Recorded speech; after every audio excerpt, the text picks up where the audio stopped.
Guys, जब भी हम ट्रेडिंग सीख रहे होते हैं, बिगिनर होते हैं, तब काफी सारे स्टॉप लॉस तो हमारे सिर्फ इसीलिए हिट होते रहते हैं क्योंकि हम मार्केट को बाउंड करने की कोशिश करते हैं। जैसे हमें लगता है कि मार्केट इतना बढ़ गया है और कितना ही बढ़ जाएगा, चलो शॉर्ट कर देते हैं, और मार्केट बढ़ता ही जाता है। फिर जब एक्चुअल में बढ़ते मार्केट में हम कुछ स्टॉप लॉस ले लेते हैं शॉर्ट कर करके, तब जाके हमें रियलाइज होता है कि मार्केट तो बढ़ता ही जा रहा है। फिर जब तक हमारा बाय करने का माइंडसेट बनता है, मार्केट फॉल करने लगता है, क्योंकि स्मार्ट ट्रेडर्स जो पहले से ही एंटर होके बैठे हैं वो तब तक प्रॉफिट बुकिंग स्टार्ट कर देते हैं, और यही साइकिल हमारी कंटिन्यू होती रहती है। इस एक मेजर प्रॉब्लम से छुटकारा पाने के लिए एज अ बिगिनर सबसे बेस्ट हो जाता है हमारे लिए वन साइडेड होकर ट्रेंड ट्रेडिंग स्ट्रेटेजी को फॉलो करना। बाय और सेल दोनों साइड पे हाथ पैर मारने की जगह बेस्ट हमारे लिए हो जाता है कि जिस साइड का ट्रेंड बना हुआ है सिर्फ उसी साइड की ट्रेड्स को आइडेंटिफाई करने में हम अपना एफर्ट दें, उस साइड की अपॉर्चुनिटी को आइडेंटिफाई करने की कोशिश करें, और बाकी के टाइम पे पेशेंटली हम वेट एंड वॉच कर सकते हैं। ऐसा करने से एक तीर से दो फायदे होते हैं। एक तो हम अगर ट्रेंड की साइड पर ट्रेडिंग करते हैं तो वहां पे generally stop loss hunting, trapping हमें कम देखने को मिलती है। दूसरा, जब बाकी अदर टाइम पे हम पेशेंटली बैठना सीख जाएंगे तो हमारे अंदर पेशेंस पावर डेवलप होना चालू होगी, जो कि आगे जाके ट्रेडिंग में भी हमारे काफी काम आएगी। अब अगर हम ट्रेंड ट्रेडिंग करना चाहते हैं तो उसके मेनली दो ही मेथड हमें देखने को मिलते हैं। एक होता है प्राइस एक्शन को यूज करते हुए, और दूसरा होता है स्मार्ट मनी कंसेप्ट्स को यूज करते हुए। अब जो नॉर्मल प्राइस एक्शन वाला ट्रेंड ट्रेडिंग होता है, ये हमें सिंपल ही कहता है कि अगर प्राइस में लोअर हाइज लोअर लोज हमें देखने को मिल रहे हैं तो वहां पे हमें शॉर्ट साइड पे फोकस रखना है, डाउन साइड पे हायर हाइज हायर लोज हमें देखने को मिल रहे हैं तो वहां पे हमें लॉन्ग साइड पे फोकस रखना है। अब समझने को तो ये सबको 1 मिनट में समझ में आ गया, पर जब एक्चुअल चार्ट में हकीकत में इसको अप्लाई करने की बारी आती है तो वहां पे इतना आसान चार्ट हमें देखने को नहीं मिलता है। वहां पे इंटरनल लोज, इंटरनल हाइज, ये सब भी हमें देखने को मिलते हैं, जहां पे कंफ्यूजिंग चार्ट हमारे सामने रहता है।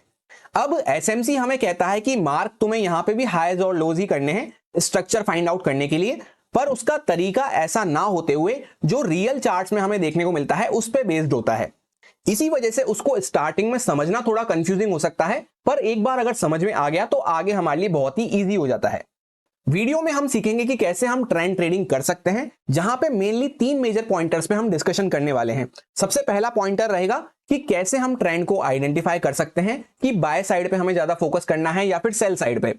दूसरा पॉइंट मेनली जिसकी वजह से मैं ये वीडियो बना रहा हूं, जहां पे कुछ मिस्टेक्स हमें देखने को मिलती है बिगिनर ट्रेडर्स की तरफ से जब वो स्मार्ट मनी कंसेप्ट के अकॉर्डिंग ट्रेंड ट्रेडिंग करना शुरू करते हैं या ट्रेंड को आइडेंटिफाई करना शुरू करते हैं, और उन कुछ छोटी सी मिस्टेक्स की वजह से वो अननेसेसरी बार बार ट्रैप होते रहते हैं। फिर थर्ड पॉइंट में हम डिस्कस करेंगे कि किन किन केसेस में हमें बेस्ट पॉसिबल एंट्रीज मिल सकती हैं, एंड साथ ही में कुछ अपने pro tips and experience point भी आपके साथ शेयर करता जाऊंगा ड्यूरिंग द वीडियो। और आप में से कुछ लोगों के डाउट्स एंड क्वेरीज बने हुए थे, उनके भी हम आंसर करने की कोशिश करेंगे, तो ध्यान से सभी लोग सुनते हुए चलें जिससे कि आगे आप लोगों को भी कोई डाउट ना आए। जल्दबाजी में अगर आप वीडियो को देखने की कोशिश करते हैं तो हो सकता है कुछ पॉइंट्स आपके मिस हो जाएं, उस वजह से आपको वापस से वही मिस्टेक्स देखने को मिले बार बार। अब अगर एसएमसी के अकॉर्डिंग हमें ट्रेंड आइडेंटिफाई करना सीखना है तो बस इन 3 चीजों के बारे में हमें पता होना चाहिए, जिसमें सबसे पहला होता है break of structure, BOS, change of character, CHoCH, and inducement, IDM जिसको कहते हैं। अब ये सुन के आप में से काफी लोगों को लगेगा कि ये तो हमें पता है, पर इसी में 2-3 छोटी छोटी मिस्टेक कर रहे हैं लोग, जिससे कि ना तो वो सही से ट्रेंड को आइडेंटिफाई कर पा रहे हैं कि क्या स्ट्रक्चर हमारा बना हुआ है। दूसरा, एंटर होते ही लोग ट्रैप हो जा रहे हैं, क्योंकि अगर हमें सही ट्रेंड ही नहीं पता होगा, सही से हमारा स्ट्रक्चर ही मैप नहीं होगा, तो आगे के सारे कंसेप्ट फिर बेकार हैं। ऑर्डर ब्लॉक, ऑर्डर फ्लो, वो सब बेकार हैं जब तक कि हमारा ट्रेंड ही हमें सही से क्लियर नहीं हो पा रहा है। तो उन मिस्टेक्स को रिमूव करना जरूरी है। तो जैसा कि इनका यूज अगर हम समझते हैं तो बोस काम आता है ब्रेक ऑफ स्ट्रक्चर, यानी कि सेम ट्रेंड को ही हम कंटिन्यू करते हुए चल रहे हैं। डाउन ट्रेंड में बने हुए हैं तो डाउन ट्रेंड को ही कंटिन्यू करते हुए चल रहे हैं, यानी हर बार एक अपना लो को ब्रेक डाउन करते हुए हम चल रहे हैं। अप ट्रेंड में अगर हम बने हुए हैं तो वहां पे हर बार अपने जब भी हाई को हम ब्रेकआउट करते हुए चल रहे हैं तो वहां पे बोस होता हुआ चल रहा है।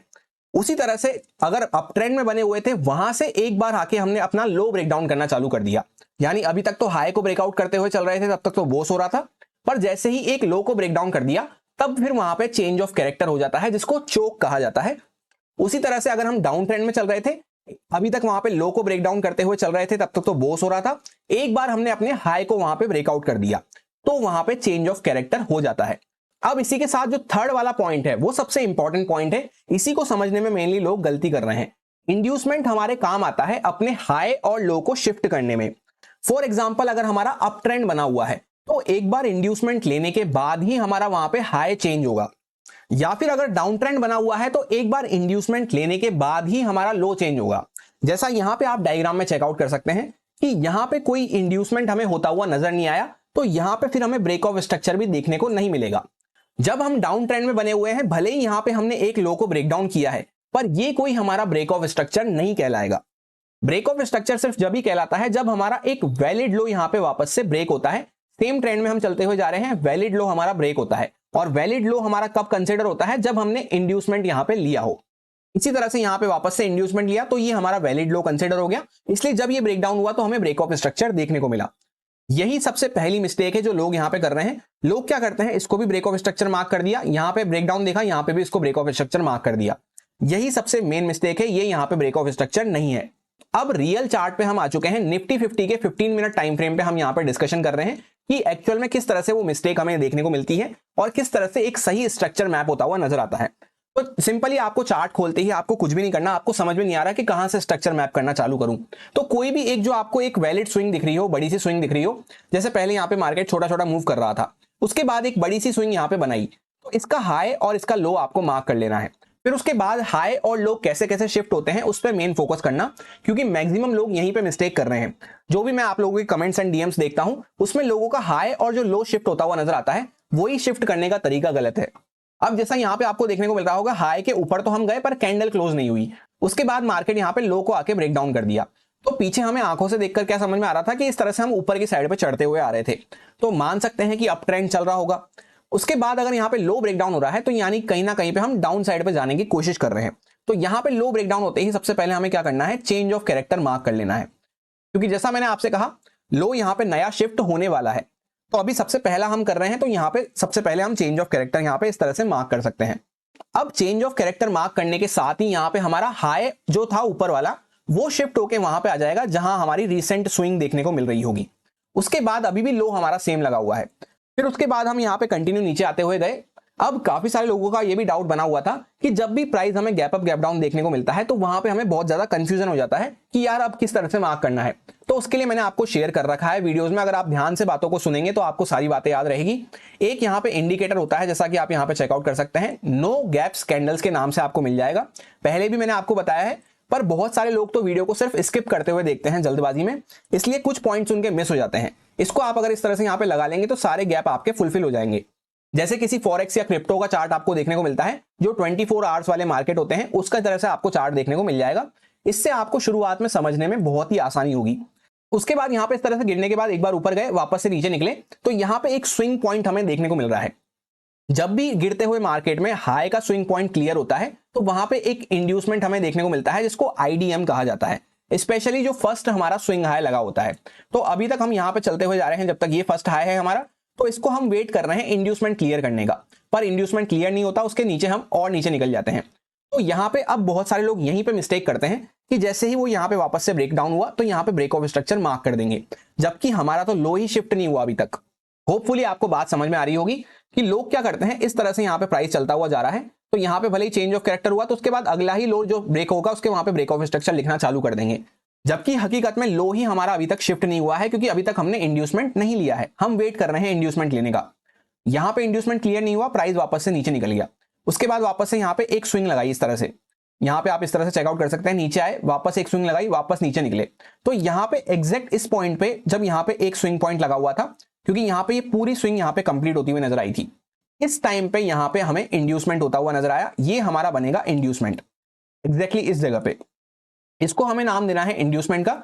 और जिस टाइम पे ये इंड्यूसमेंट हो रहा है, ये ग्रीन कैंडल जैसे ही इसको यहाँ पे ब्रेक कर रही है इस स्विंग को, उस टाइम पे हमारा ये लो शिफ्ट होकर यहाँ पे नीचे की साइड पे आ जाएगा, जो हमारा एक्चुअली ये लो लगा हुआ है यहाँ पे इस लेवल के आसपास, इस तरह से यहाँ पे लो शिफ्ट होता है। तो अब जब ये लो शिफ्ट हो गया है, तब वापस से प्राइस जब इसको ब्रेक डाउन करेगा, तब यहाँ पे हमें लिखना है ब्रेक ऑफ स्ट्रक्चर, क्योंकि हम सेम स्ट्रक्चर में ही कंटिन्यू करते हुए चल रहे हैं। यहां पे क्यों नहीं लिखा, आई होप आपको समझ में आ गया होगा, क्योंकि वहां तक हमारा लो ही शिफ्ट नहीं हुआ था। उसके बाद इस तरह से आगे चलते हैं थोड़ा सा। तो अब ये जो हमारा लो लगा हुआ है, जैसे ही प्राइस ने इसको यहाँ पे ब्रेक डाउन करा, तो इसके नीचे हमें क्लोजिंग चाहिए, तो जिस कैंडल से क्लोजिंग मिली उसी टाइम पे हमें यहाँ पे लिख देना है ब्रेक ऑफ स्ट्रक्चर। इस तरह से हमें मार्क करके यहाँ पे लिख लेना है ब्रेक ऑफ स्ट्रक्चर, इसको नाम दे देंगे तो इस तरह से हमारा शिफ्ट होता है। और जिस टाइम पे यहाँ पे कैंडल ब्रेक ऑफ स्ट्रक्चर के नीचे क्लोज हो रही थी, जो हमारा ऊपर का हाई लगा हुआ है उस हाई को उठा के इस हाई पे डाल देना है। तो एक लाइन में आपको क्या समझ में आया कि डाउन ट्रेंड में अगर हम बने हुए हैं तो हाई हमारा जब शिफ्ट होगा जब हमारा ब्रेक ऑफ स्ट्रक्चर होता हुआ नजर आएगा, और लो हमारा जब शिफ्ट होगा जब प्राइस इंड्यूसमेंट लेता हुआ नजर आएगा। इसी तरह से अगर हम अप ट्रेंड में बने हुए हैं तो वहां पे उल्टा हो जाएगा कि लो हमारा जब शिफ्ट होता हुआ नजर आएगा जब वहां पे ब्रेक ऑफ स्ट्रक्चर होता हुआ नजर आएगा, और हाई हमारा जब शिफ्ट होता हुआ नजर आएगा जब हम इंड्यूसमेंट लेते हुए नजर आएंगे। उसके बाद जैसा कि हमने यहाँ पे चेंज ऑफ कैरेक्टर किया था, यहाँ पे ब्रेक ऑफ स्ट्रक्चर किया, यानी कि हम सेम साइड पे ही कंटिन्यू कर रहे हैं, तो डाउन साइड की अपॉर्चुनिटी हमें ढूंढते हुए चलना है। इसी को हम ट्रेंड ट्रेडिंग कहते हैं। जब तक हम यहाँ पे वापस से change of character up side पे नहीं कर देते, जो कि हमने एक्चुअल में यहाँ पे इस जगह पे किया है जहां पे ये हाई के ऊपर हमने क्लोजिंग देना स्टार्ट कर दिया, एग्जैक्टली इस लेवल के आसपास हमने हाई के ऊपर क्लोजिंग देना स्टार्ट कर दिया, तो यहाँ पे फिर हमारा चेंज ऑफ कैरेक्टर वापस से अप ट्रेंड के लिए हो चुका है। मैंने यहाँ पे क्लियरली आपके लिए लिख भी रखा है कि चोक डाउन ट्रेंड और चोक अप ट्रेंड, क्योंकि यहां तक क्या हो रहा था कि ब्रेक ऑफ स्ट्रक्चर होने के बाद प्राइस ने एक सफिशिएंट अमाउंट का यहाँ पे लो लगाया, पर उसके बाद इंड्यूसमेंट लेने के लिए उसको ऊपर आना चाहिए था। तो इंड्यूसमेंट के लिए कोई स्विंग हमें कहां देखने को मिल रही थी, यहाँ पे इस लेवल के आसपास स्विंग देखने को मिल रही थी। तो यहाँ पे इस लेवल के आसपास ही प्राइस इंड्यूसमेंट लेने तो आया, पर इसके ऊपर भी निकलता रहा, और निकलते निकलते निकलते निकलते उसने अपने डायरेक्टली अपने हाई को ब्रेकआउट कर दिया। जिस टाइम पे ये यहाँ पे प्राइस इंड्यूसमेंट ले रहा था उस टाइम पे हम चाहें तो अपना लो यहाँ पे शिफ्ट कर सकते हैं, पर उससे अब हमें कोई मतलब ही नहीं है, क्योंकि प्राइस निकलते निकलते निकलते निकलते सीधा हाई को ही क्रॉस कर दिया। तो हाई को क्रॉस करते ही वापस से हमारा ट्रेंड जो है अप ट्रेंड में आ चुका। उसके बाद आगे वही कहानी है कि अप ट्रेंड में आने के बाद भी हमें एक बार इंड्यूसमेंट लेना है, उसके बाद ही हमारे हाई और लो शिफ्ट होते हुए नजर आएंगे। तो इंड्यूसमेंट हमने कहां पे जाके लिया, अच्छे से जूम करके देखते हैं यहाँ पे कि प्राइस यहां से निकलना चालू करा। इस तरह से आपको स्विंग मार्क करते हुए चलना है ड्रॉइंग से। वापस से ये पूरा सिंगल लेग में एक मूव है, उसके बाद पूरा यहां तक हम आए हैं, तो ये हमारा एक पॉइंट लगा हुआ है और यहाँ पे एक लो पॉइंट लगा हुआ है। उसके बाद ऊपर गए तो यहाँ पे हमारा एक पॉइंट लगा हुआ है, एग्जैक्टली इस लेवल के आसपास इसको ब्रेक डाउन करा। अब यहाँ पे हमारा ये इंड्यूसमेंट क्लियर होता हुआ नजर आया है। इसको एक बार मैं आपके लिए मार्क कर देता हूं, एग्जैक्टली इस पॉइंट के नीचे जब हम गए। और हाँ, ये बात का हमें ध्यान रखना है कि इंड्यूसमेंट लेने के लिए हमें कैंडल की क्लोजिंग की जरूरत नहीं होती है। तो यहाँ पे इंड्यूसमेंट लिया, उस टाइम पे ये जो हमारा हाई लगा हुआ है ये शिफ्ट होकर कहां चला जाएगा, एग्जैक्टली इस लेवल के आसपास, क्योंकि इसी हाई पॉइंट से हम कंटिन्यू फॉल करते करते आ रहे हैं। तो यहां पे हमारा हाई आ जाएगा, और फिर जब वापस से हाई को हम ब्रेकआउट करेंगे तब ये हमारा break of structure upside का कहलाएगा। इस तरह से हम यहाँ पे इसको नाम दे सकते हैं, ब्रेक ऑफ स्ट्रक्चर। और जिस टाइम पे हम यहाँ पे ब्रेक ऑफ स्ट्रक्चर कर रहे हैं एग्जैक्टली इस ग्रीन कैंडल के साथ, तो उस टाइम पे जो हमारा उस पूरी लेग में जो हमारा लो पॉइंट लगा होगा वो हमारा लो बन जाएगा। जहां पे जो नीचे हमारा लो लगा था उसको हमें शिफ्ट करके ऊपर की साइड पे कर देना है। इस तरह से यहां पे हम कर सकते हैं। तो अभी अभी हमने क्या करा, हाई को भी ऊपर की साइड पे शिफ्ट करा, यहां से लेकर यहां पे आए, और लो को भी नीचे की साइड से ऊपर शिफ्ट करा। तो हायर हाइज और हायर लोज हमें देखने को मिल रहे हैं, यानी कि ट्रेंड अप साइड पे चलना चालू हो गया है।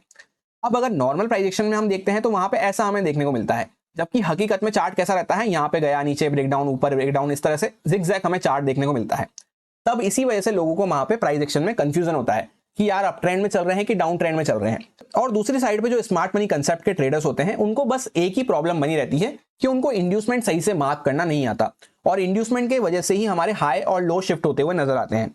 फिर वो गलती यही करते हैं कि कहीं पे भी अपने हाई और लो शिफ्ट करते हुए चलते हैं, और किसी भी लो को ब्रेकआउट करा, ब्रेकडाउन करा, तो वहां पे वो ब्रेक ऑफ स्ट्रक्चर या चेंज ऑफ कैरेक्टर लिख देंगे। तो उसी चीज को ध्यान से समझते हुए चलें। अब जैसा कि एग्जैक्टली इस लेवल के आसपास से ब्रेक ऑफ स्ट्रक्चर करने के बाद हम कंटिन्यू चलते हुए जा रहे हैं, कहीं पे भी कोई हमें इंड्यूसमेंट देखने को नहीं मिल रहा, तो कहीं पे भी कोई हमें स्विंग टेक डाउन होती हुई नजर नहीं आ रही। यहाँ पे वापस से स्विंग लगी, कंटिन्यू ऊपर चलते गए, यहां तक निकल गए, उसके बाद यहाँ पे आए, इसके बाद प्राइस हल्का सा इसके ऊपर निकला है।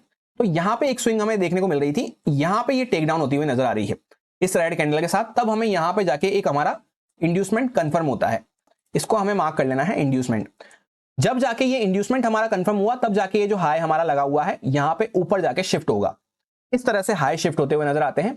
और जब वापस से ये हाई हमारा यहाँ पे नीचे आके इस तरह से प्राइस हाई वापस से इसके ऊपर क्लोजिंग करा, तब यहाँ पे ये हमारा जो नीचे का लो लगा हुआ था, इस लो को हमें शिफ्ट करके लाना है यहाँ पे।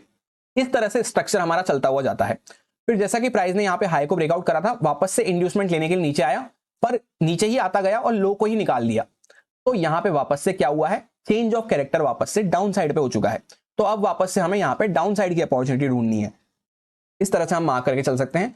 सो उसी सेम तरीके से मैंने आगे का पूरा स्ट्रक्चर आपके लिए यहाँ पे मार्क कर दिया है। जल्दी से हम इसको समझ लेते हैं जिससे कि वीडियो ज्यादा लंबा ना हो और उसके बाद हम नेक्स्ट मिस्टेक पे वहां पे चल सके कि नेक्स्ट मिस्टेक लोग क्या कर रहे हैं।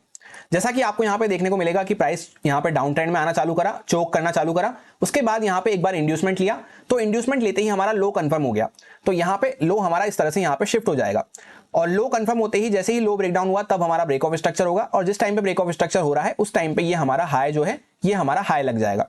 बस यही ध्यान रखना है कि जहां पे डाउन साइड में चलते हुए ब्रेक ऑफ स्ट्रक्चर हो रहा है तो वहां पे हमारा हाई शिफ्ट हो जाता है, इंड्यूसमेंट हो रहा है तो हमारा लो शिफ्ट हो जाता है, यहां से यहां पे आ गया।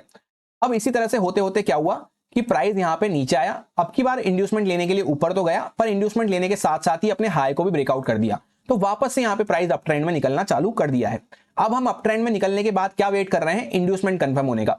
तो इंड्यूसमेंट के लिए अभी रिसेंट स्विंग कौन सी लगी हुई है, ये या तो प्राइस इसके यहाँ पे आके इंड्यूसमेंट लेगा। अब सपोज करते हैं कि प्राइस नीचे नहीं आता है, इस तरह से यहाँ पे एक स्विंग लग रही है, यहाँ पे यूं आता है और वापस ऊपर निकल जाता है, तो फिर हम यहाँ पे क्या करेंगे, इस वाले इंड्यूसमेंट को अपने शिफ्ट करके यहाँ पे कर देंगे। उसके बाद क्या होता है, प्राइस लेट सपोज नीचे आया पर वापस से इंड्यूसमेंट नहीं लिया, ऊपर जाने लग गया और वापस से फिर यहाँ पे नीचे आ गया, तो इस टाइम पे ये यहाँ पे हमारा इंड्यूसमेंट यहाँ पे शिफ्ट होता हुआ नजर नहीं आएगा। इस जगह पे क्यों नहीं आएगा, क्योंकि पूरी हमारी 3 वहां पे स्टेप वाली स्विंग कंप्लीट होती हुई नजर नहीं आई। यहाँ पे इसके ऊपर निकलते तभी हमारी फर्स्ट लेग, सेकंड लेग और थर्ड लेग कंप्लीट होनी चाहिए। यहाँ पे क्या हो रहा है, फर्स्ट लेग, सेकंड लेग और थर्ड लेग तो आधी ही हुई थी, उसके पहले ही हम यहाँ पे नीचे घूम गए, तो ये हमारा यहाँ पे इंड्यूसमेंट नहीं कहलाएगा, क्योंकि इस पूरे लेवल के अंदर में हम यहाँ पे बीच में घूम रहे हैं, तो जो इंटरनल काम चलता है उसकी वजह से यहाँ पे इंड्यूसमेंट पे इफेक्ट नहीं पड़ता है। ये यहाँ से लेकर पूरा ये यहाँ पे इसके बीच में काम चल रहा है, तो इससे हमें कोई फर्क नहीं पड़ेगा, इसको हमें इग्नोर कर देना है। तो अगर ऐसा होता हुआ नजर आए तो यहाँ पे हमें इंड्यूसमेंट नहीं मार्क करना है, ये गलत तरीका होता है इंड्यूसमेंट मार्क करने का स्ट्रक्चर मैपिंग के लिए। तो हमें क्या वेट करना है, या तो ऊपर निकल जाए तब हम यहाँ पे शिफ्ट करेंगे, या फिर अगर इस तरह से कर रहा है तो पूरा नीचे ही आएगा, यहीं पे इंड्यूसमेंट हमारा कहलाएगा।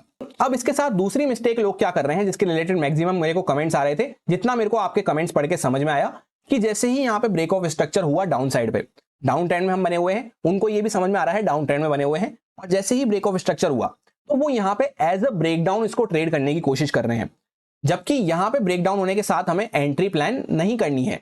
एंट्री प्लान करने के लिए पर्टिकुलर क्राइटेरिया रहते हैं स्मार्ट मनी कंसेप्ट में, ये सिर्फ हमारे स्ट्रक्चर समझने के लिए होता है। जैसे वापस से यहाँ पे ब्रेकडाउन हुआ तो हो सकता है कुछ पॉइंट्स का आपको मूव मिल जाए, पर ये हमारा प्रॉपर स्मार्ट मनी कंसेप्ट के अकॉर्डिंग एंट्री प्लान करने का तरीका नहीं है। सो इस सेकंड वाली मिस्टेक को हम कैसे ओवरकम कर सकते हैं, सबसे पहले तो हमें इस टाइप से ब्रेकआउट ब्रेकडाउन पे एंट्री प्लान नहीं करनी है। एंट्री प्लान करने के लिए 2 मेन क्राइटेरिया होते हैं, एक तो होती है डायरेक्ट एंट्री, जो कैसे होती है या तो ऑर्डर फ्लो पे या फिर ऑर्डर ब्लॉक पे हमें देखने को मिलती है। दूसरी होती है हमारी रिफाइंड एंट्रीज। रिफाइंड एंट्रीज के लिए हमें क्या करना होता है, एंट्री मॉड्यूल्स वहां पे समझने होते हैं, काफी सारे एंट्री मॉड्यूल्स होते हैं, काफी सारे एंट्री सेटअप्स होते हैं, काफी सारी एंट्री टेक्निक्स होती हैं, ये सारी होती हैं रिफाइंड एंट्रीज और ये सारी होती हैं direct entries. Direct entries already हमने डिस्कस कर रखी है, चैनल पे आपको वीडियो मिल जाएगी डिटेल में। रिफाइंड एंट्रीज के कुछ एंट्री मॉड्यूल्स हमने डिस्कस कर लिए हैं, जहां पे 3 एंट्री मॉड्यूल्स मोस्टली आपके साथ शेयर किए गए हैं। एक जिसमें था चोक एंट्री मॉड्यूल, उसका वीडियो भी आपको चैनल पे मिल जाएगा। दूसरा जिसमें हमने डिस्कस किया था लिक्विडिटी स्वीप एंट्री मॉड्यूल, और तीसरा वाला जहां पे मेनली लिक्विडिटी स्वीप का ही एडवांस वर्जन था, लिक्विडिटी स्वीप प्लस स्कोप वहां पे हमने देखा था। तो ऐसे करके 2 से 3 हमने एंट्री मॉड्यूल डिस्कस कर रखे हैं, उसके हिसाब से आप वहां पे एंट्री प्लान कर सकते हैं अगर रिफाइंड एंट्री चाहते हैं तो। फिलहाल मैं आपको यहाँ पे एक एग्जांपल या एक डेमो शो कर देता हूं कि किस तरह से हमारी एंट्री बन सकती है। रियल चार्ट पे चल के हम डिस्कस कर लेते हैं। अब जैसा कि हम आ चुके हैं रियल चार्ट्स पे, फॉर एग्जांपल हमें स्मार्ट मनी कंसेप्ट के अकॉर्डिंग अपनी एंट्री प्लान करनी है। अभी हम एक बिगिनर हैं, तो सबसे बेस्ट तरीका तो हो जाता है हमारे लिए कि ट्रेंड ट्रेडिंग करते हुए हमें चलना है। जैसा हमने इस वीडियो में डिस्कस करा, ट्रेंड ट्रेडिंग के लिए हमें एक स्ट्रक्चर मार्क करना आना चाहिए।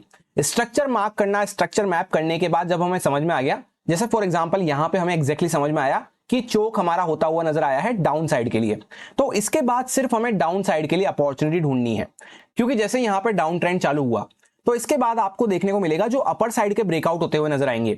नॉर्मल प्राइस एक्शन के कंसेप्ट में जो अपर साइड के ब्रेकआउट होते हुए नजर आएंगे वो आपको यहाँ पे कंप्लीटली फेल होते हुए नजर आएंगे। बार बार आप चेकआउट कर सकते हैं, जहां पे भी ब्रेकआउट होंगे, यहाँ पे ब्रेकआउट होंगे, ये सब हमें फेल होते हुए नजर आएंगे।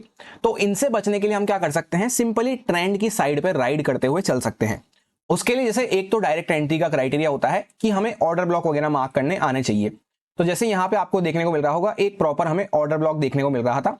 इस तरह से ये जो डोजी कैंडल यहाँ पे लगी है, ये एक इस पे यहाँ पे चार्ट एग्जैक्टली टैप करा, बाकी सारी कंडीशंस भी यहाँ पे फुलफिल हो रही हैं, इम्बैलेंस वगैरह भी हमें देखने को मिल रहा है कैंडल में, सब कंडीशंस यहाँ पे फुलफिल हो रही हैं। तो ऐसे टाइम पे जब चार्ट यहाँ पे टैप करे तब इसके ऊपर स्टॉप लॉस रख के हम यहाँ पे डाउन साइड की ट्रेड प्लान कर सकते हैं ट्रेंड के साथ में ही चलते हुए।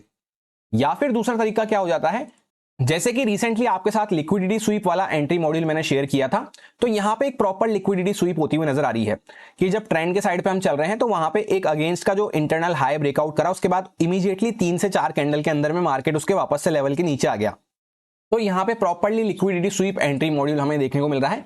तो इस बेसिस पे भी हम एंट्री प्लान कर सकते हैं, जिस कैंडल से वापस से हम अंदर आए हैं उसके ऊपर छोटा सा स्टॉप लॉस डाल के हम डाउन साइड के लिए यहाँ पे ट्रेड प्लान करते हुए चल सकते हैं। इसी तरह से और अगर हम पीछे चलते हैं तो कुछ अपसाइड के एग्जांपल भी यहाँ पे देख लेते हैं।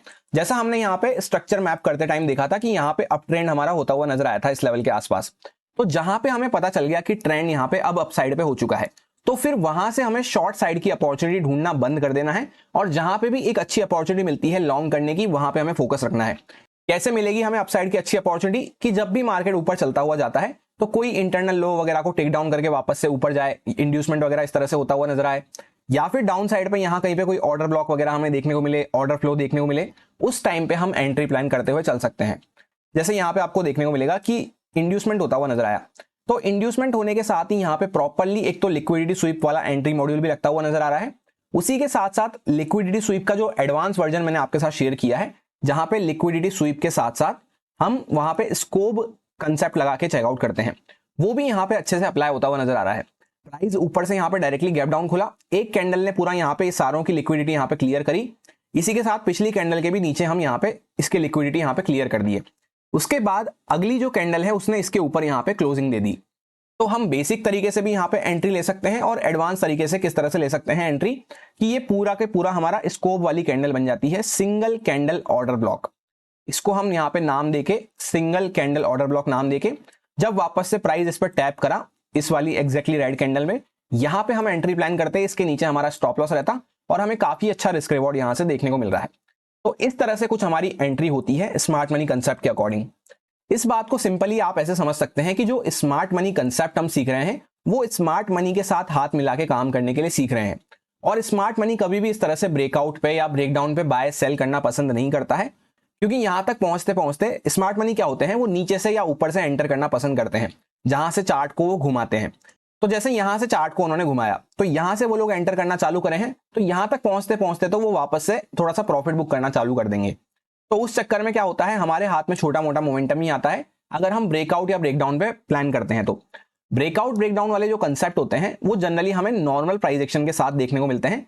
स्मार्ट मनी के अकॉर्डिंग वहां पे ब्रेकआउट ब्रेकडाउन पे कभी भी एंट्री प्लान नहीं की जाती है। या तो फिर ब्रेकआउट वगैरह के बाद अगर कोई हमें रिवर्सल देखने को मिल रहा हो, जहां पे ये सारे लोग ट्रैप होते हुए नजर आ रहे हो, वहां पे हम स्मार्ट मनी के साथ हाथ मिला के काम कर सकते हैं। और उसके लिए थोड़ा सा एडवांस हमें होना पड़ेगा। तो फिलहाल अगर हम एज अ बिगिनर हम यहाँ पे सीख रहे हैं चीजें, तो सबसे बेस्ट हो जाता है हमारे लिए ट्रेंड ट्रेडिंग करना और इस टाइप के कंसेप्ट वगैरह पे वहां पे एंट्री प्लान करना।